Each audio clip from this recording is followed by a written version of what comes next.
What is up, guys? Thank you so much for being here. So today I want to talk about some of the settings that I adjusted on my A6700 as soon as I got it, and why I think that these are just so important for me to be able to have my camera set up as convenient and streamlined to use as possible. So image quality / record, file format, I like to switch it to XAVC-SI 4K. And the reason I go with this SI 4K codec versus the other 4K ones is because this one is a little bit easier to run on your PC. So if you have an older PC, this is the one you're gonna wanna use. But this one gives you the max quality and the files are a little bit smaller because they're compressed. I really like it. You just gotta make sure that you're using those V90 cards. Otherwise, I don't think you'll be able to use it. But if you're buying a nice camera like this, you might as well get the nice cards. Even if you just buy one or two, it's worth it to be able to get the most out of the camera. And you can see when we select this, in the movie settings, there's the different frame rates, but when you choose one, you can see it says it's in 422 10-bit, and that's kind of confirming there that you're getting the max quality output, so the colors and everything are gonna look the best. So in the audio recording tab, if you select on that, I like to go to wind noise reduction and turn it off. In past cameras, I've noticed that sometimes it thinks it's detecting wind and it's trying to adjust for that wind noise and reduce it, but it's just kind of messing up the audio. And so I just turn that off because I'm typically using a mic anyways. Now if you select shooting display, I actually like to turn Gridline Display on. I actually think it's really helpful to have the rule of thirds grid on there because it really helps with your composition and just your framing of your shots. Emphasize record display. That's nice because when you're recording, it puts a square box around to like really show you on the screen that it's recording.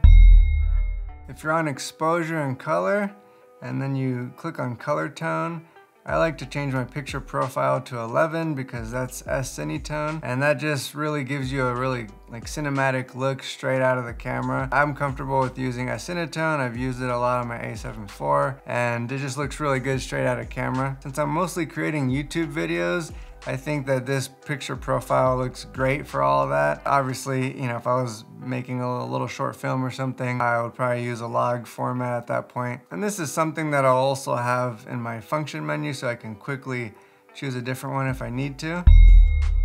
And if you don't know what this does, it's called zebra display because it literally makes like black and white stripes on the display anytime something is overexposed, and it just makes it really easy for choosing the proper exposure and getting it right.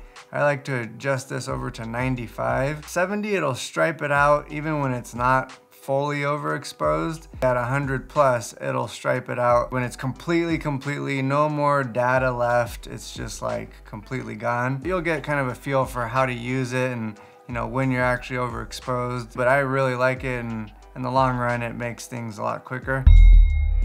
In autofocus manual focus, you click on that, and then this is where you would adjust your autofocus transition speed, and then this is the autofocus subject sensitivity. So how quickly it decides it's gonna now move on to another subject, and then once it does decide, this is where you adjust how quickly it focuses on that.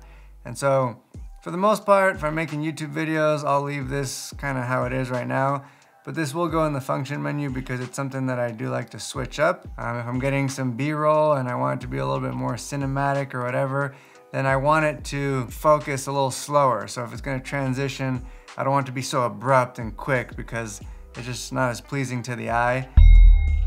Peaking display all set to on, and then this is very simple. It just has that color on the screen for whatever is in focus. I'll make it red because red typically contrasts most things outside, because if I'm in the mountains, there's just a lot of greens and browns and blues, and you can turn up the brightness of how high you want that color to be if you're struggling to see it or something. I'll leave it on mid for now.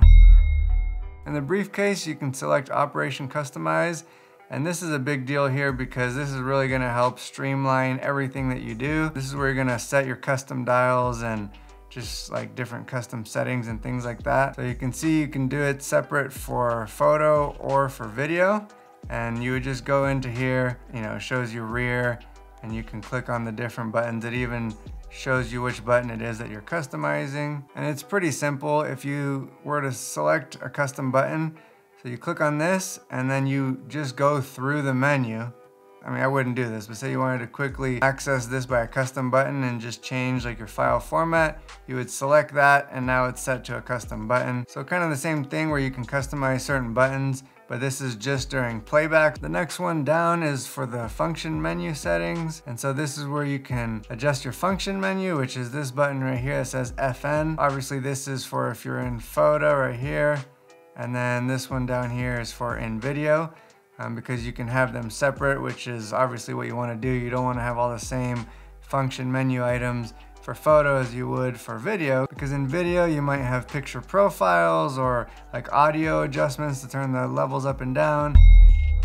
The next one down here in the briefcase is also important because it says different set for still/movie. So what that means is, as you can see, you can set different settings for still image mode and movie mode. I like to just check all of them, because what this does is it makes it so that if you have your settings set up in photo, and say you have your shutter speed at 1/4000 because it's a really bright day or whatever, then when you switch over to video mode and you're shooting in 24 frames per second, you want your shutter speed to be at 1/50th, it won't be at 1/4000th just because you had it that way when you were in photo mode. So by selecting all of these, it makes all of them independent. That's kind of the whole point of having this wheel here on top that lets you switch quickly from photo mode to video mode. And by doing that, you're completely having different settings set up for each. It changes your menus, changes your settings, and it won't carry over one from the other. Also in the briefcase under Operation Customize, if you go down to display, this is also very important because I don't like going through the display modes and having different screens that I don't really care for.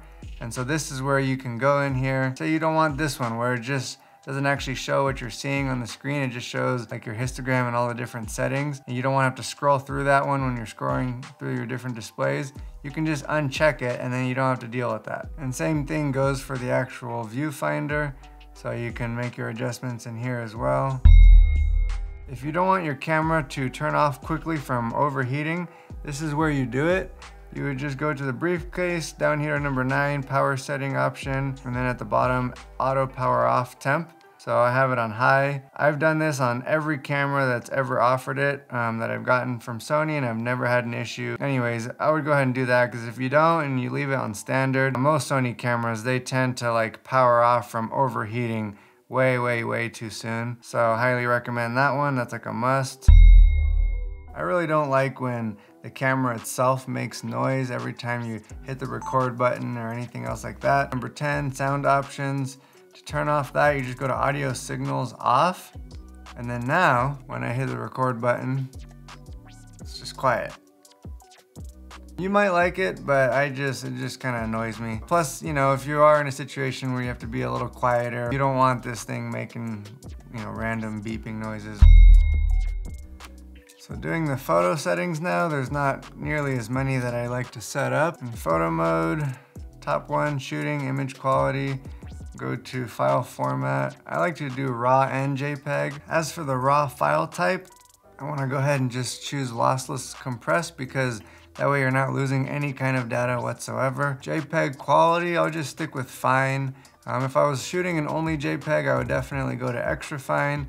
But since I probably won't even really be using these, I'll just leave it at fine. And JPEG image size, I'll leave at the max. Aspect ratio is one of those things that I'll probably have in the function menu, because I like to switch it. If I'm taking a photo for a thumbnail, I might do 16:9. But for most things, you can just leave it in 3:2.